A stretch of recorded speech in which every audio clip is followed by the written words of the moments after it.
Fernando Ubiergo ganó ese año el Festival de Viña.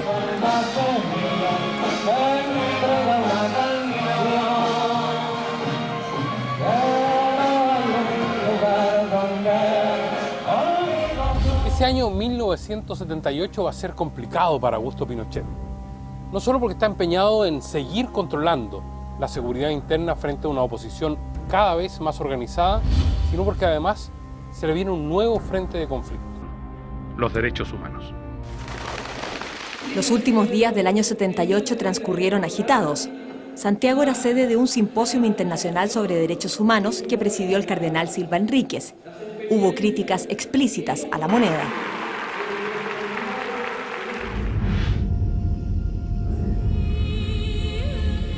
Tres días después del fin del simposio, la prensa destapó la noticia del hallazgo de restos humanos en Lonquén. Un informante anónimo había hecho llegar los antecedentes a la Vicaría de la Solidaridad. Los obispos le pidieron a un grupo de personalidades que fueran al lugar a verificar el dato. Entonces hicimos con una antorcha, le prendimos fuego y entonces alguno de nosotros, entre ellos yo, con esta antorcha se asomó y miró hacia arriba y vimos un espectáculo macabro, que eran cadáveres que colgaban desde arriba. Y había restos humanos, ropa, personas de blue jean, huesos largos, cráneos.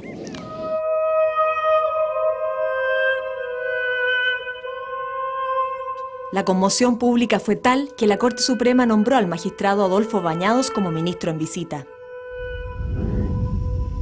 A nosotros nos interesa colaborar con el Poder Judicial, pero no vamos a permitir, bajo ningún respecto, que aquellos que pretenden una utilización política y crear dificultad o daño a la acción del gobierno respecto de esta materia, nosotros vamos a actuar en una forma categórica al respecto. En estos momentos, obreros del empleo mínimo están realizando excavaciones en el primer horno, que fue el lugar donde se encontró numerosos restos humanos. La investigación judicial determinó que las víctimas eran 15, todos ellos campesinos de la zona, detenidos el 7 de octubre del 73, fusilados esa misma noche. 11 de los ejecutados pertenecían a 3 familias. 8:45 de la mañana y llegan hasta el juzgado de Talagante los funcionarios de Carabineros citados por el ministro en visita Adolfo Bañados para declarar acerca del caso Lonquén. Los declarantes desempeñaban sus funciones en el retén de... Bañados procesó a 8 carabineros del retén de Isla de Maipo como autores, pero la Corte Marcial aplicó la ley de amnistía recién dictada y quedaron en libertad.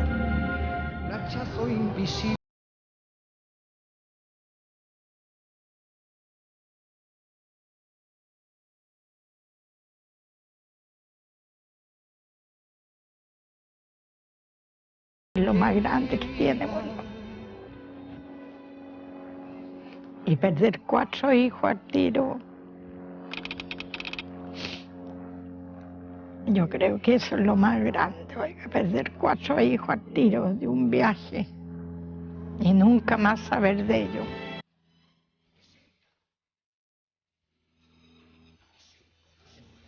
Fue emblemático porque era el primer caso donde efectivamente se podía ya hablar objetivamente de detenidos desaparecidos. Y finalmente, en este caso, el trabajo periodístico fueron más fuertes que el muro de la verdad oficial, que resultó obviamente ser falsa. El hallazgo de restos humanos no existía para el país según la televisión pública. No se informaba, no se decía nada. Y era tan evidente ya lo que estaba ocurriendo que al final sí tuvieron que empezar a mandar cámaras, y era, por supuesto, la gente que iba a cubrir eso, era gente de confianza del régimen de aquel momento. Alrededor de 300 personas que declaran ser familiares de detenidos o presuntos desaparecidos han llegado hasta la Plaza Almagro en la calle San Diego para realizar una manifestación por los derechos humanos. Han pasado 5 años desde el 11 de septiembre y la televisión tímidamente empieza a informar en forma más autónoma sobre estos casos. A diferencia de hechos como Rinconada de Maipú, que es relatado por los canales siguiendo estrictamente la información oficial sin cuestionarla. Después de ocurridos los hechos, entre comillas, entonces se dejaba entrar a la prensa y se le entregaba un escenario que probablemente había sido montado. No probablemente, sino que en muchos casos ocurría que el escenario había sido montado para la prensa. Había periodistas, desgraciadamente, como en todos los oficios existen, que se prestan para eso. Pero también había otros periodistas que jamás nos habríamos prestado para eso. Siempre hay gente dispuesta a hacer eso, podríamos decir hasta un trabajo sucio. La historia demostró que eran montajes creados por los servicios de inteligencia, o más bien organismos represivos de la época, con complicidad o cierta sospecha de parte de los propios periodistas que participaron en esos programas de que lo que se estaba haciendo era un montaje, pero no querer ver también.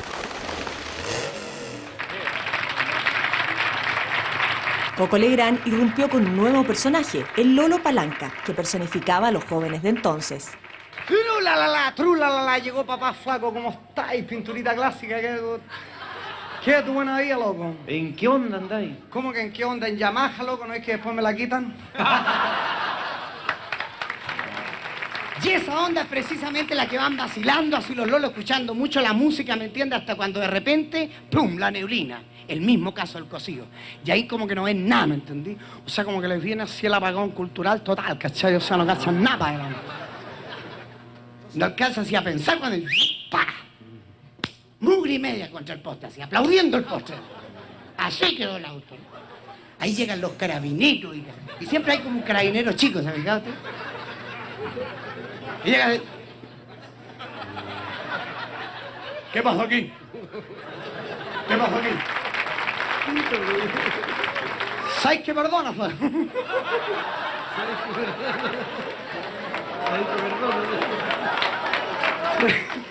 Y sabéis que seguía sin ver nada, ¿sí? ¿Me entendís tú? Entonces, claro, yo soy súper acelerado, ¿me entendí? Me empecé a guiar así por la línea blanca, ¿me entendí? Y llega el carabinero chico y le dice, ¿vos crees que yo soy Gil? ¿Vos crees que yo soy hijo de tonta? ¿Cómo te veniste guiándote por la línea blanca y sacaste la mugre contra el poste? Y salta otro lolo que estaba más volado atrás, le dijo, no hay flaco, yo te dije, para mí esa cuestión me tincaba que era conejo.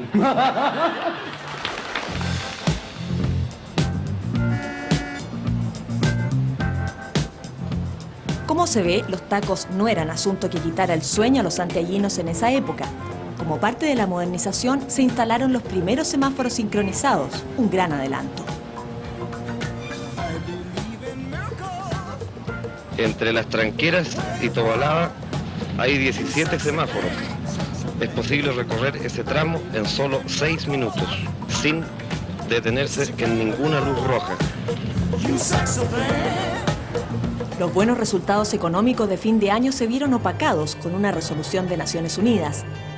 Por una mayoría de 96 votos a favor, Chile recibió una condena acusando al gobierno de no mejorar la situación de los derechos humanos.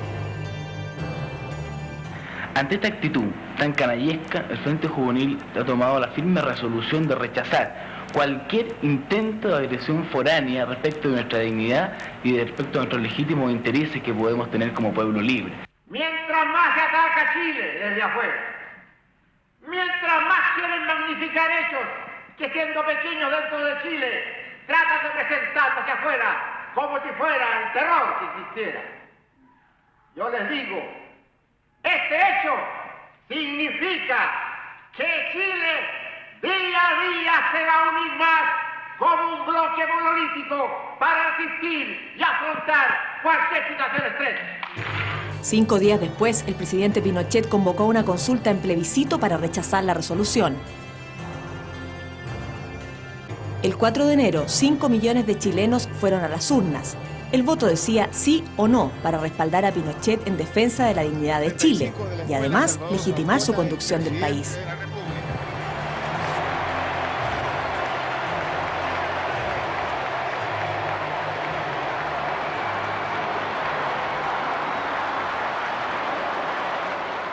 El resultado favoreció al gobierno con un 75% de los votos sí, pero la oposición, aún dispersa, no legitimó el resultado porque no había registros electorales, quemados después del golpe.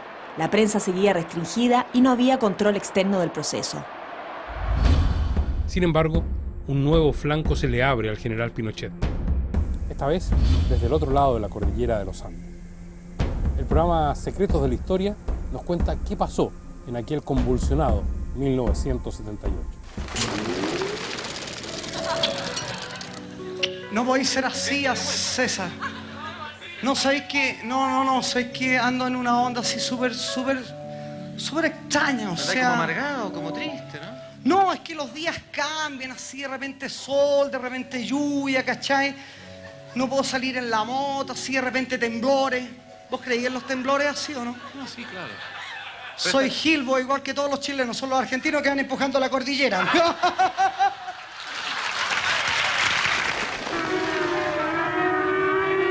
Exactamente las 10 de la noche.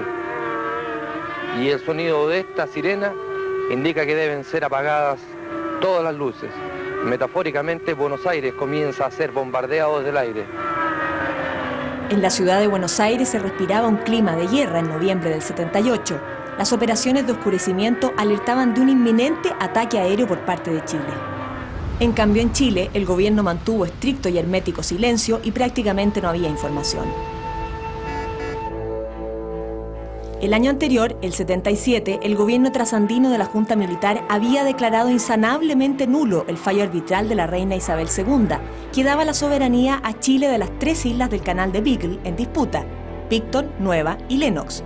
Durante un año hubo fallidos intentos por acercar posiciones con intenso trabajo de comisiones bipartitas, como recuerda Ernesto Videla, parte del equipo negociador. Había una sola cosa que estábamos de acuerdo con los negociadores argentinos, que los dos países se encontraban en el hemisferio sur. En el resto no había acuerdo en nada. Esa es la verdad. En nada, absolutamente nada. Entonces, de esa nada hubo que maniobrar política y diplomáticamente y militarmente, digamos, también, o sea, todos los frentes, para llevar al camino de la cordura. El asedio periodístico es intenso. Los dos presidentes militares, Pinochet y Rafael Videla, se reunieron comprometidos a buscar la paz en 2 ocasiones, pero el ambiente se fue tensando, con declaraciones de militares argentinos que amenazaban con bañar sus botas en aguas del Pacífico.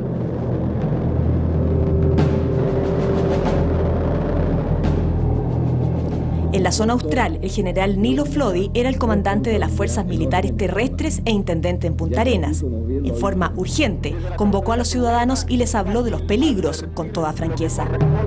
Les pedí a aquel que crea no tener la fortaleza para resistir un posible conflicto, abandonen su zona.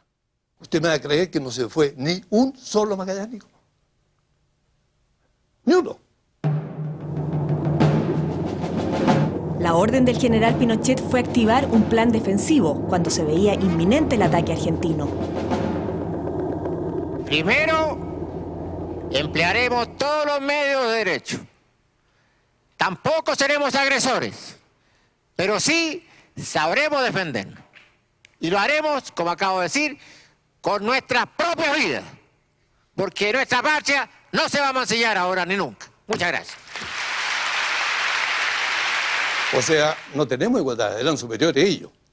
Pero ¿por dónde atacaban ellos? En nuestro territorio. Conocimiento en cada metro. Nosotros teníamos campos minados, teníamos medios antiblindaje, los blindados en condiciones de pasar a la ofensiva. En fin, una serie. Estábamos muy bien. El almirante José Toribio Merino era partidario de resolver drásticamente el conflicto, con una guerra si era necesario. En lo más álgido de la crisis, visitó a sus hombres en la zona. El deber exige que estén aquí. Estarán unos cuantos días más, serán relevados. Pero mientras aquí estén, nadie pasará a la playa o perecerá en la isla sin nada sobre vuestros cadáveres. Retirar. El 20 de diciembre, en las vísperas de Navidad, fue el día D. Se sabía que un enfrentamiento entre las flotas navales en el extremo austral era el chispazo que encendía la guerra. La flota ha despegado esta mañana desde el puerto de Belgrano. La Fuerza Aérea se mantiene en sus posiciones. El ejército argentino continúa con sus maniobras.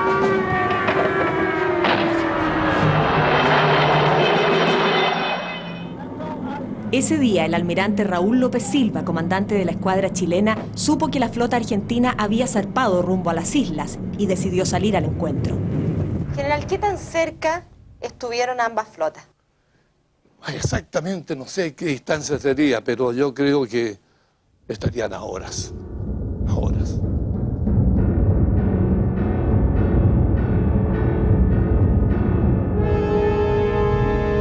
Al límite del enfrentamiento, el general Pinochet encabezó gestiones de urgencia ante el Vaticano. En Roma habían sido 2 meses convulsionados. Tras la muerte de Pablo VI, fue elegido Juan Pablo I, quien murió un mes después. El cónclave eligió entonces a Juan Pablo II, el Papa polaco.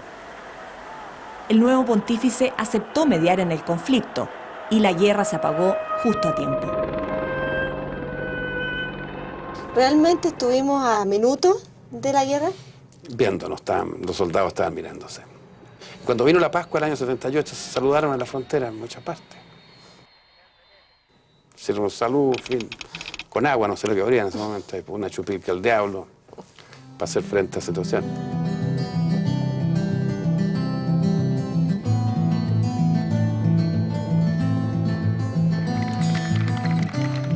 El Papa Juan Pablo II nombró al cardenal Antonio Zamoré para acercar posiciones. Tremenda responsabilidad.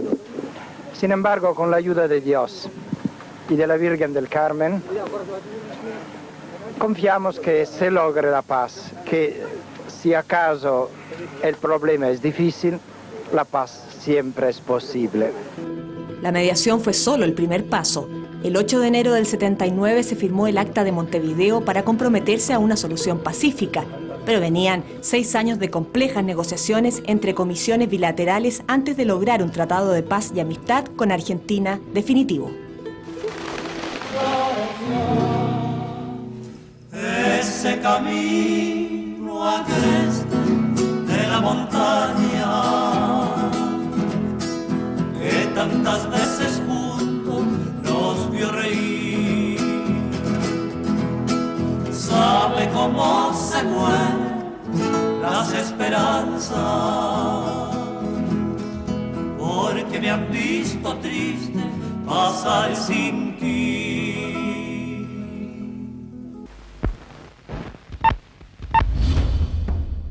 Después de un difícil año 1978, el 79 llegará con buenas noticias para el gobierno del general Pinochet.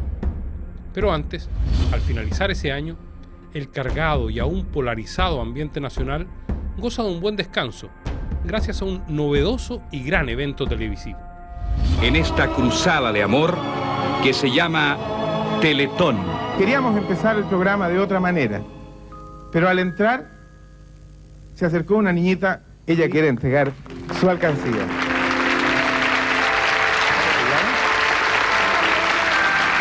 Carmen Gloria. Carmen Gloria. Vamos a ver, Carmen. La Teletón nace el año 78, después de que yo tengo mucho éxito en la televisión, que me ha ido muy bien, que yo he logrado metas que nunca soñé que iba a tener. Y empieza a nacer en mí una insatisfacción por no poder devolverle, en este caso al público, que es el público el que me mantiene todos estos años en la televisión, devolverle yo al público lo que el público me había dado. Un año antes, en el programa Dingo Londango, Don Francisco conoce a la sociedad pro ayuda del niño lisiado y a su director.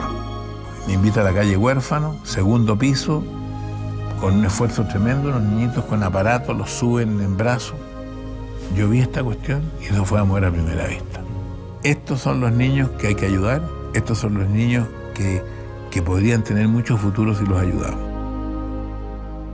Usted puede ayudarse ayudando a los demás.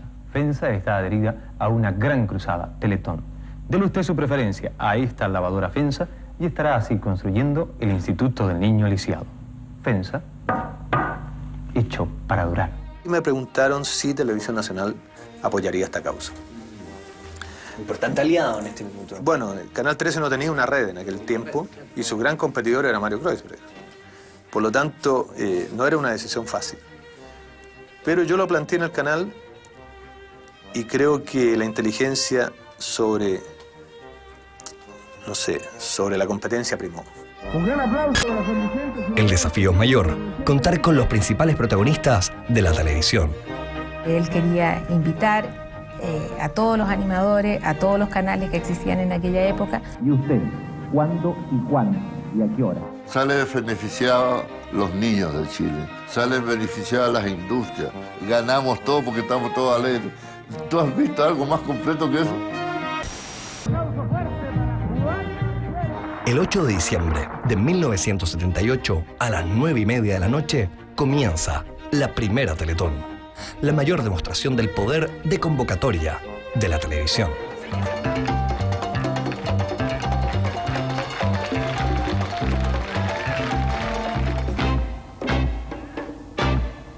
¿Cómo está la cuenta 24.500-03? Llevamos hasta este momento. 7.000 pesos en La Vega. Un aplauso para la sucursal La Vega. 120 técnicos, artistas y animadores trabajan en la primera Teletón. Mantener despiertos y motivados a los chilenos durante 27 horas es un reto.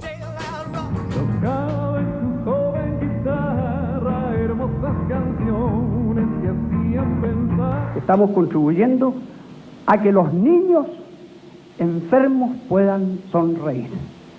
¿Sabe usted qué es lo que hay en cada niño que sonríe? Un canto a la vida, un canto a la dicha y un canto al amor. Muchas gracias. Había prometido yo juntar $1 millón. Yo tenía 950.000 ya entre los auspiciadores y todo. Por ahí no me iba a caer. Lo que nunca pensé es que íbamos a llegar casi a $3 millones. Jamás. Que hay un nuevo cómputo, el último por el momento, aunque la cuenta del banco se mantendrá abierta durante toda esta semana. 84.361.838. Hay una imagen del niño símbolo entrando al escenario que es conmovedor. O sea, ver quebrarse a Mario, yo creo que era la primera vez que lo veía llorar realmente. Esa es una imagen que nunca se me va a olvidar. Con la chaqueta a cuadro, tipo payaso, que en vez de hacer reír, nos hizo llorar a todos. Nunca pensé la reacción que eso podía producir. Nunca me imaginé lo que eso para Chile en ese momento significó. Nunca siquiera soñé lo que eso iba a producir en las personas discapacitadas. Ese cúmulo de cosas que pasaron durante y después de la primera Teletón me cambiaron a mí como persona, como individuo, como ser humano y como animador.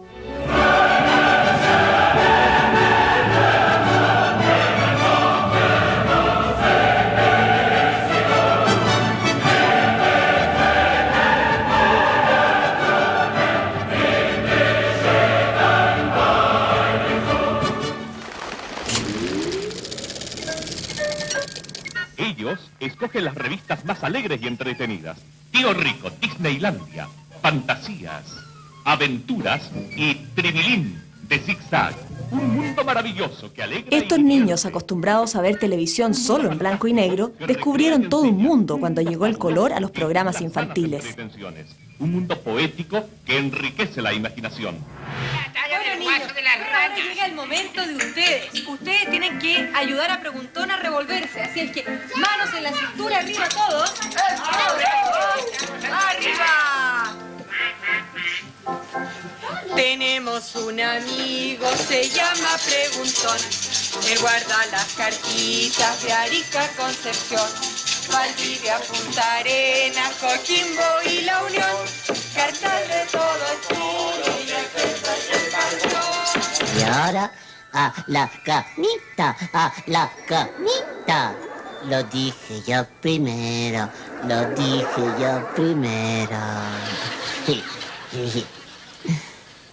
Chihuahua, no puedo dormir. Me falta algo, me falta. ¡No puedo dormir! Y ahora, ¿quién dará el besito de las buenas noches a Romeo?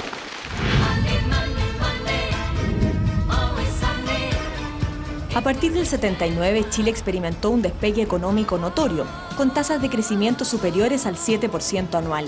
Eran tiempos de vacas gordas, cuando el equipo económico a cargo del ministro Sergio de Castro decidió fijar el precio del dólar en 39 pesos, medida que duró hasta 1982. Nos decían que esto iba a estar fijo para siempre, nunca más iba a cambiar. Y yo veía cómo aumentaba la brecha, en que las importaciones crecían fuertemente. Lógico, todo el mundo compraba producto importado porque era muy barato. Y los exportadores estaban con la soga al cuello, porque con el dólar a 39 pesos no podían cubrir sus costos.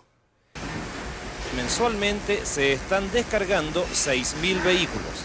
El tráfico de contenedores aumentó en un 60% anualmente.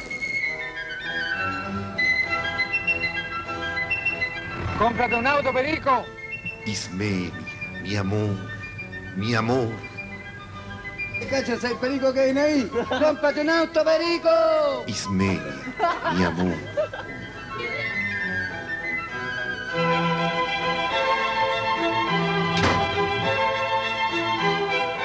Ismenia, querida. Perico, mi amor. Cómprate un auto, Perico.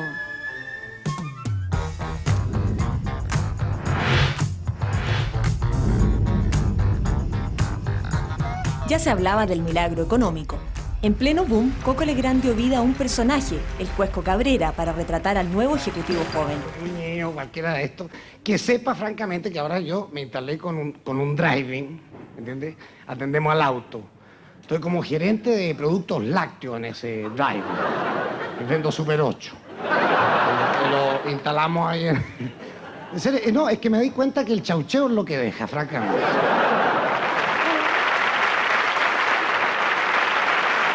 Y lo que francamente pienso que va a tener una reactivación increíble hoy va a ser la industria textil aquí en Chile. Así que yo ya me metí en una importación, ¿te fijas? Al borde del cambio de década, Chile pasó a la ofensiva exportadora. Las empresas contrajeron importantes créditos para expandir sus negocios. Títulos de dominio por 30 años con certificado de vigencia, RUT, global complementario, inscripción especial de herencia, posesión efectiva. Está todo, señorita. Falta. ¿Qué falta? Certificado de simpatía. ¿Y dónde van eso? Vaya a la oficina de preguntas. ¿Y dónde está la oficina de preguntas? Pregunta ya, pues, lindo. Estamos en el Banco de Santiago. Atrás quedaron los dolores de cabeza para acceder a un crédito. Con este boom, el dinero se conseguía rápido y barato. ¿Cuándo voy a tener el préstamo? Mañana tendrá su préstamo. Sí. Oiga, déjeme darle un beso. Por supuesto. Yo me acuerdo muy bien que en esos años, entre el año 79 y el 82, los operadores de Wall Street andaban persiguiendo a nuestros banqueros y a nuestros empresarios para que por favor aceptaran recibir créditos y endeudarse. Y ninguno de ellos preguntó si acaso nos estábamos sobreendeudando.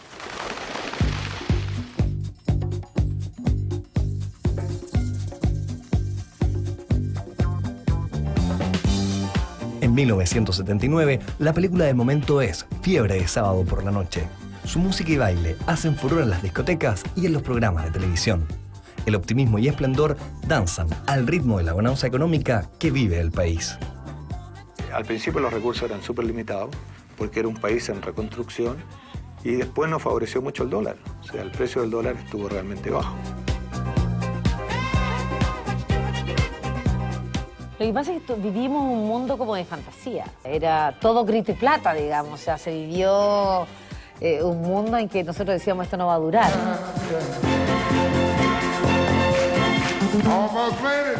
La televisión sorprende trayendo artistas extranjeros. Gasta grandes sumas para tener en sus programas a cantantes como Barry White, quien por venir por primera vez a Chile cobra más de 60 millones de pesos de hoy.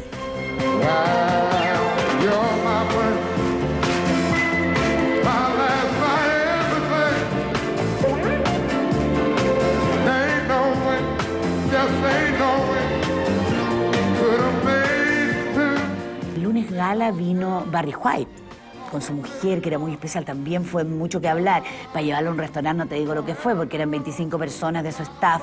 En esa época no teníamos limusina, que casi se murió cuando lo fuimos a buscar en un Peugeot que te dijera 404, porque era como lo más top que teníamos. Vinieron los mejores artistas, que te mueres de que me acuerdo yo, que vino Miguel Bosé con su ballet, estaba muy joven.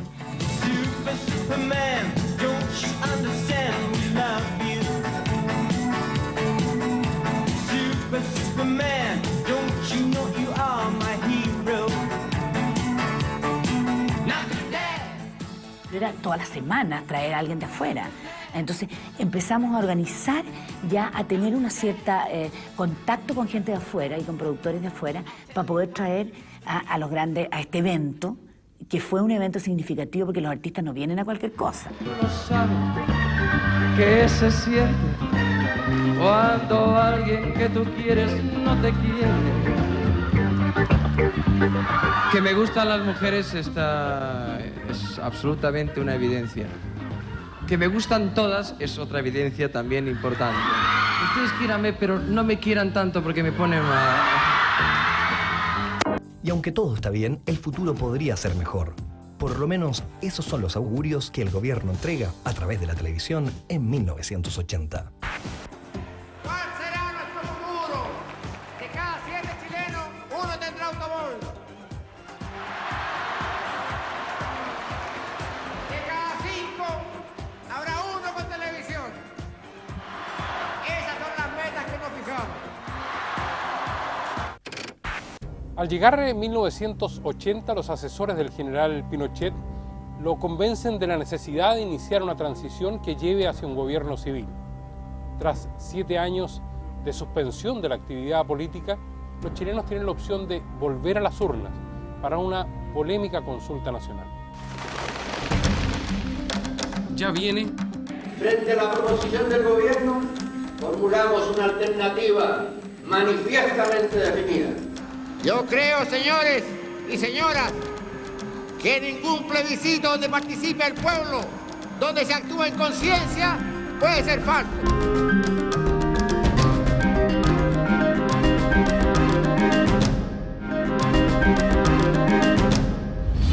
A 7 años del golpe militar en 1980, el general Pinochet parece convencido del apoyo ciudadano.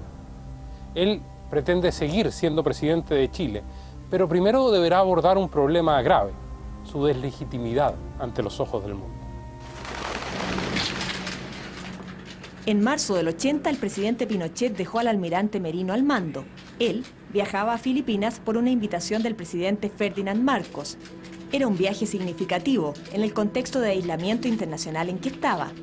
Lo acompañaba una delegación de empresarios. Al interior del gobierno, unos pensaban que era una oportunidad para consolidar la apertura económica en el Asia. Otros, en cambio, creían que la cita con un mandatario desprestigiado no haría más que empeorar la imagen internacional de Pinochet. Cuando la comitiva presidencial iba en vuelo, el presidente filipino anunció que cancelaba la visita, en un bochornoso incidente que marcó al gobierno de Pinochet. En la escala de Isla de Pascua, la comitiva intentó suavizar el episodio. Esa noche de su regreso a Chile, miles de sus partidarios fueron al frontis del edificio Diego Portales para expresarle su apoyo. No puedo aceptar una bofetada a mi país y por eso voy a romper relaciones con Filipinas.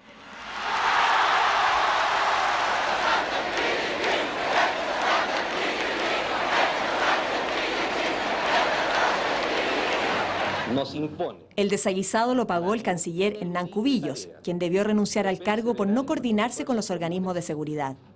Pero quien tiene las relaciones exteriores soy yo que las dirijo. El ministerio las ejecuta. Tiene que ejecutarlas con inteligencia, con capacidad y con imaginación. Pues. No quiero hacer comentarios ahora. Yo no estoy enojado. ¿Por qué voy a estar enojado? Si no, como uno que no tiene culpa una cosa así.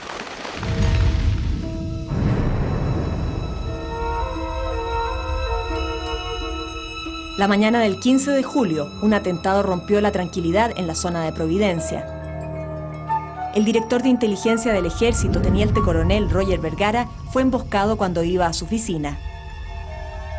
De improviso fueron cruzados por una camioneta Chevrolet C10 en la cual viajaban 4 individuos, los que procedieron a disparar hacia el interior del vehículo con ráfagas de metralleta de fusil AK. La mayoría de los balazos, alrededor de 23, impactaron en todo el costado derecho del automóvil Chevy Nova. Roger Vergara murió en el lugar. Su chofer quedó gravemente herido. Como era tan chico no lo entendí bien en el minuto. A lo mejor lo entiendo mucho más hoy día. Hoy día me cuesta mucho más. Hoy día es difícil no tener al amigo que es tu papá. a la persona con la que uno a lo mejor le pide consejo, a la persona que está ahí siempre. El MIR se adjudicó el crimen de Roger Vergara. De los 4 autores materiales, uno de ellos, Carlos García Herrera, fue condenado a presidio perpetuo, pero posteriormente el presidente Elwin le conmutó la pena por extrañamiento en Bélgica. Los mandos de las Fuerzas Armadas, los mandos del gobierno militar, de la dictadura, los directivos o jefes de los aparatos represivos, etcétera, sí eran nuestros enemigos. Y ellos nos reprimían a nosotros, y nosotros también no teníamos por qué poner la otra mejilla. Estábamos aburridos de poner la otra mejilla. Yo no sé cómo poder tener rabia contra eso, porque el tema fuerte aquí no es cómo mataron a tu papá. El tema es que tú no tienes papá.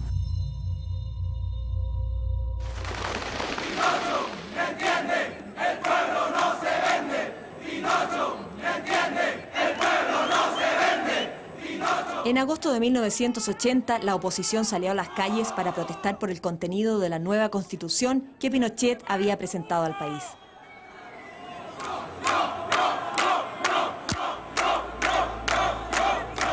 Durante 3 años, un grupo de notables había discutido el texto de la Carta Fundamental. En paralelo se había formado el grupo opositor de los 24, que entregó observaciones de fondo.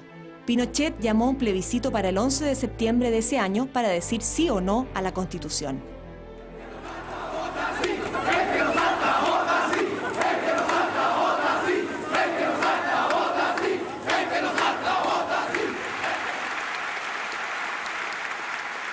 Por primera vez se autorizó un acto a la oposición, pero en un recinto cerrado, el Teatro Caupolicán. El orador central fue el expresidente de la República, Eduardo Frei Montalva. Frente a la proposición del gobierno, formulamos una alternativa manifiestamente definida: el regreso a la democracia ante un gobierno de transición. Han pretendido crear un clima en que la Constitución se lleva a plebiscito y que el plebiscito es falso. Yo creo, señores y señoras, que ningún plebiscito donde participe el pueblo, donde se actúa en conciencia, puede ser falso. Falsos son aquellas asambleas que ocultamente preparaban y elegían candidatos para que ustedes lo eligieran. El gobierno ganó por un 67% y la oposición alcanzó un 30%. Pero entonces tampoco se reconoció el resultado porque no había registros electorales y la prensa estaba sometida a censura. Esa noche de 1980, Pinochet celebró boyante el triunfo y se aventuró en promesas de mejorías económicas. Crear 1 millón de nuevas ocupaciones, 1 millón de fuentes de trabajo. La nueva Constitución tenía artículos transitorios, uno de los cuales fijaba una transición de 8 años hasta el 88 y la opción de prolongar el mandato de Pinochet por 8 años más, vale decir, hasta 1997.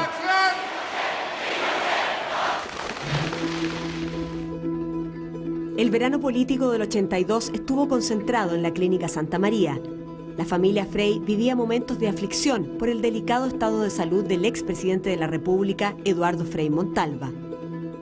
El exmandatario de 71 años de edad entró en coma hepática pasado el mediodía. Incluso le fue administrado oxígeno para ayudarlo en su función respiratoria, que está dificultada por una bronquitis purulenta.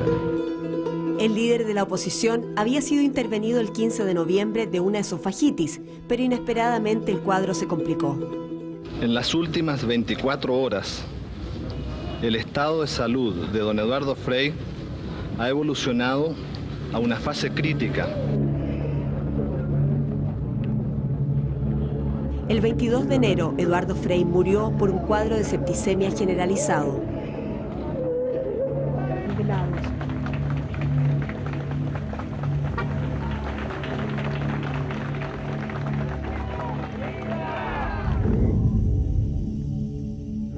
Años más tarde, la familia del exmandatario plantearía dudas respecto a las causas de su muerte, postulando que terceros habrían intervenido provocando una infección bacteriana fatal.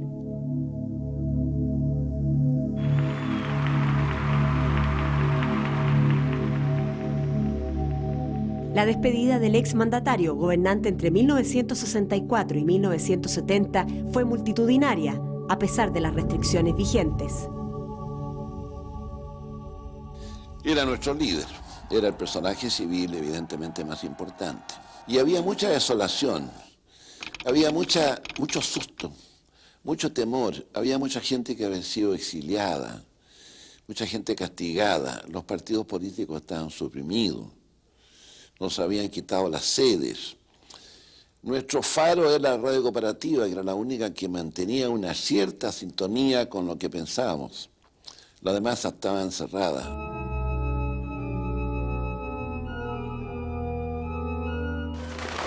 Creemos nosotros que tenemos una sola herramienta, y la herramienta es la unidad de los trabajadores de Chile. Se me dijo de que este señor Jiménez era un traidor, que era necesaria su eliminación porque le producía grave daño al país. Yo creo que esa, dado los tiempos que se vivían en aquellos años, era un motivo de motivación más que suficiente. Yo la verdad que no necesité nada más para hacer lo que hice. 20 años transcurrieron antes de que Carlos Herrera Jiménez, ex agente de la CNI, confesara la verdad sobre el crimen del líder sindical Tucapel Jiménez ocurrido en febrero del 82. Yo fui el que hizo los disparos al señor Jiménez. Los autores abordaron el taxi del presidente de la ANEF y lo llevaron al sector del noviciado, camino a Lampa. Una vez que el señor Jiménez se detuvo, yo procedí a disparar.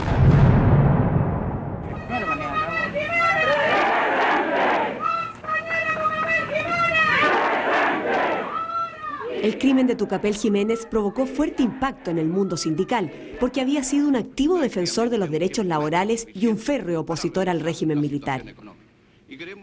Los superiores deben asumir responsablemente las órdenes que den. Lamentablemente, en este caso que nos ocupa, no ha sido así, señor ministro.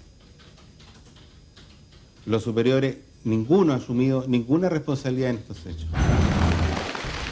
Poco a poco, la oposición al general Pinochet comienza a perder los miedos y los traumas de la Unidad Popular.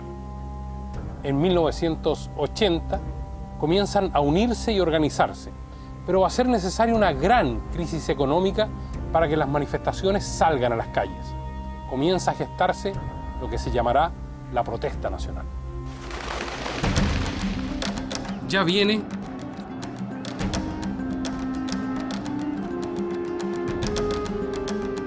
Yo le dije que de todas maneras yo me pondré entre medio.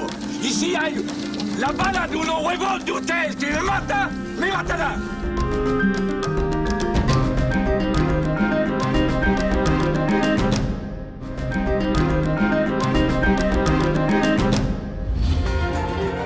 La semilla vital del pensamiento, a sabiendas del sol y de la luna, cosecha dos respuestas y un consejo. Dice, alma, corazón y pan, Macron se fue a la guerra y ya no puede más. Alma, corazón y pan, Macron se fue a la guerra y ya no puede más.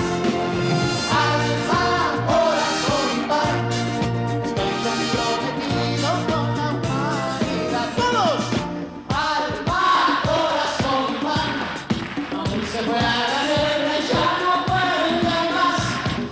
Alma, corazón y pan, con la humanidad. Alma, corazón y pan, Macron se fue a la guerra y ya no puede más. Alma, corazón y pan, estoy comprometido con la humanidad.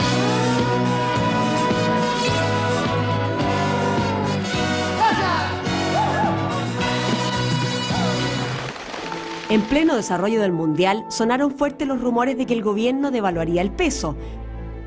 Pero Pinochet fue categórico para disipar las dudas. Muchos creen que va a haber una devaluación. No hay devaluación.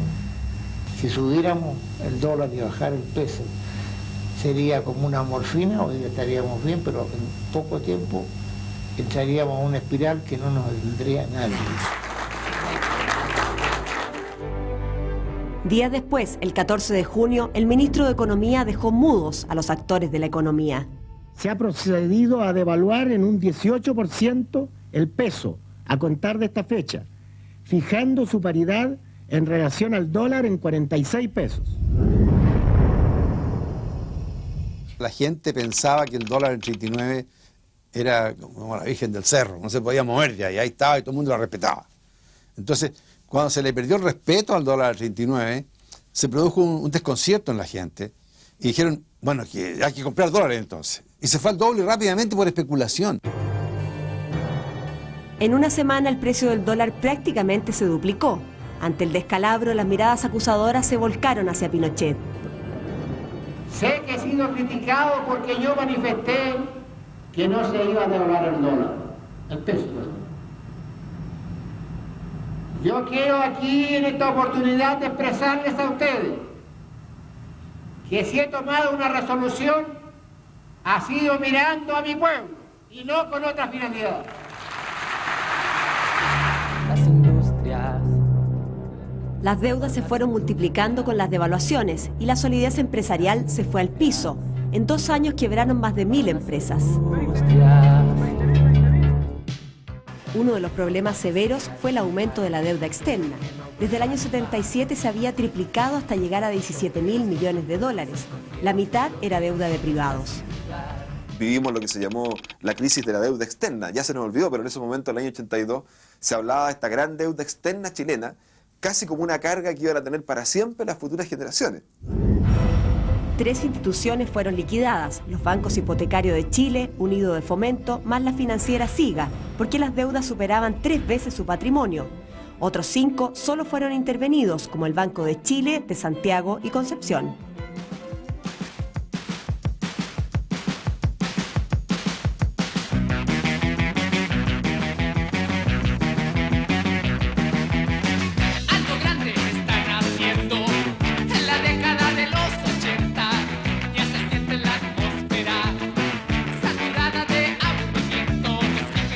Con su música, los prisioneros se convirtieron en un símbolo para una década que estaría marcada por profundas transformaciones en un clima de intolerancia y escasez de diálogo.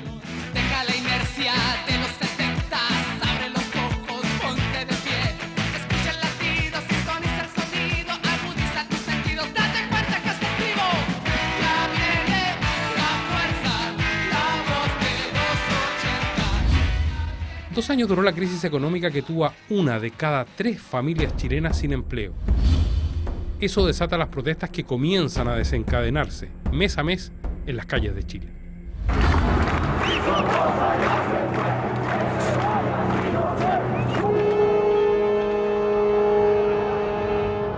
En el país se acumulaba una presión insostenible porque las condiciones económicas golpeaban el empleo y los salarios. Fue cuando tomaron protagonismo las organizaciones sindicales opositoras. Porque se veía, el régimen se veía que estaba desequilibrado, francamente, por el tema de las ollas y la gente en la calle. Había mucho movimiento social. Así, se estrechó el contacto entre los líderes sindicales y los políticos opositores agrupados mayoritariamente en la Alianza Democrática con Gabriel Valdés. Yo le dije a don Gabriel, hay que conducir esta cosa, pero no hay que dejar la presión social.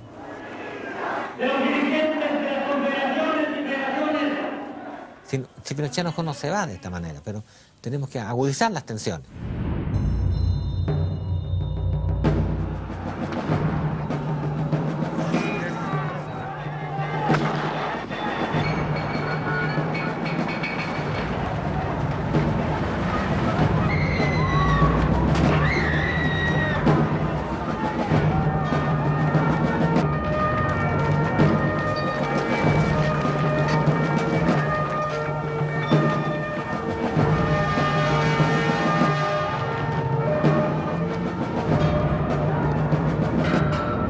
En esta primera medición de fuerzas, 2 personas murieron, otras 29 quedaron heridas y Carabineros detuvo más de 600 personas opositoras al régimen. El espectáculo lamentable de que en días recientes hemos sido testigos es el resultado de la concertada acción de elementos tanto nacionales como internacionales que han querido aprovecharse de la situación de congoja económica que vivimos para transformarla en hechos políticos.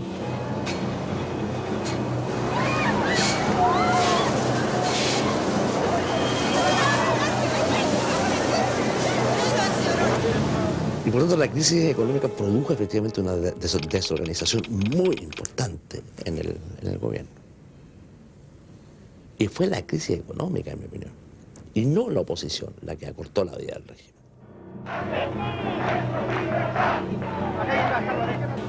Entre junio y diciembre del año 83 hubo 7 jornadas de protesta. Fuimos haciendo protestas, ¿no? Los martes primero de cada mes. Entonces nos juntábamos y teníamos una persona que manejaba el comercio del centro. Teníamos otro que era un suplementero de la calle Huérfanos que también corría la voz. Y se decía por teléfono, mañana hay protesta, nada más. Entonces las señoras nos mandaban a los niños al colegio y se cerraban las tiendas a las 3. Y se producía el cacerolazo a las 9, que era espectacular. Hubo momentos muy lindos, una sonoridad en Santiago en la noche, era muy lindo.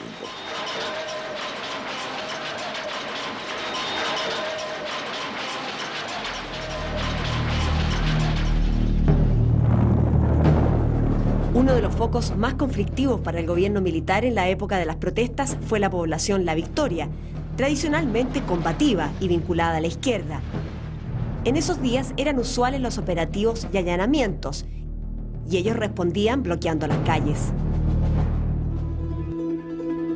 El sacerdote francés Pierre Dubois llegó como párroco a la población en 1983, al inicio de las protestas.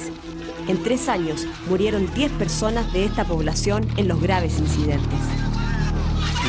Mi rol pienso que era defender a la gente y tratar que no hubiera ni muerto ni herido, ni aún herido, y permitir que se escuche su voz.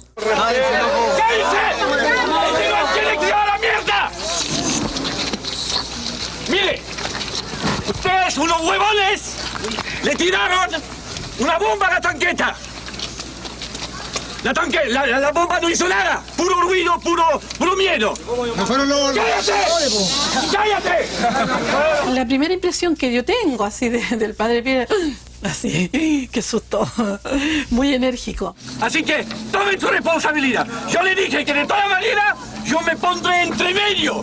Y si hay la bala de unos huevones de ustedes que me mata, me matará. Y el padre Pierre, por su personalidad, fue tremendamente importante. Y ahí estaba el padre Andrés Yarlán, un hombre muy silencioso, muy encantador, muy amigo de los jóvenes. Andrés es un cabro chico.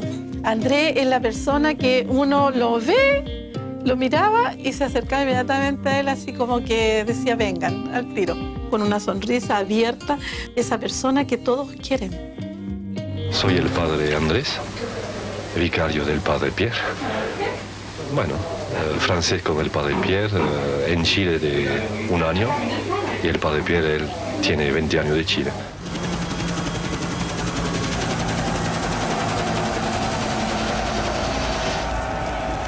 Me acuerdo que estábamos en esta esquina ese día, en este sector había una barricada. Miramos hacia el sector de allá y de ahí venía un grupo de furgones. Eran 3 furgones, me recuerdo que venían llegando hacia acá. Bueno, la gente empezó a tirarles piedra, los gritos, había 1 o 2 carabineros disparando. Yo corro, alcanzo a llegar a ese poste que está como a unos 50 metros de acá. Corrí y me escondí aquí. Veníamos de allá, entramos y el Andrés, porque el Pierre siempre. Andrés, ¿dónde está Andrés? Arriba. Andrés, y él empieza a gritar, Andrés, Andrés. Hasta ese momento nadie sabía lo que había ocurrido. Yo subí al segundo piso, y vi luz en la pieza de él, la puerta estaba abierta. Yo le grité, Andrés, ¿estás ahí? y estaba muerto.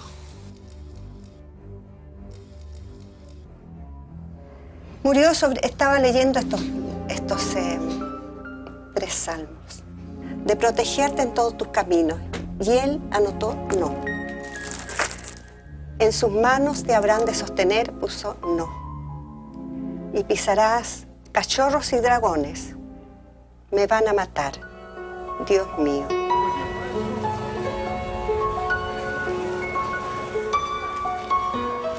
La primera reacción porque ha sido él y no yo.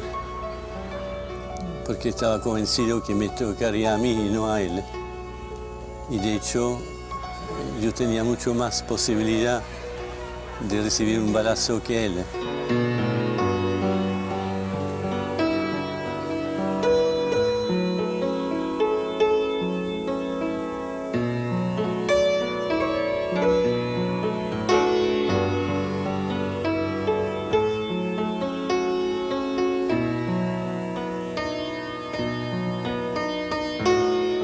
En estos capítulos hemos querido revisar los testimonios y las imágenes recogidos por distintos programas periodísticos a lo largo de este tiempo.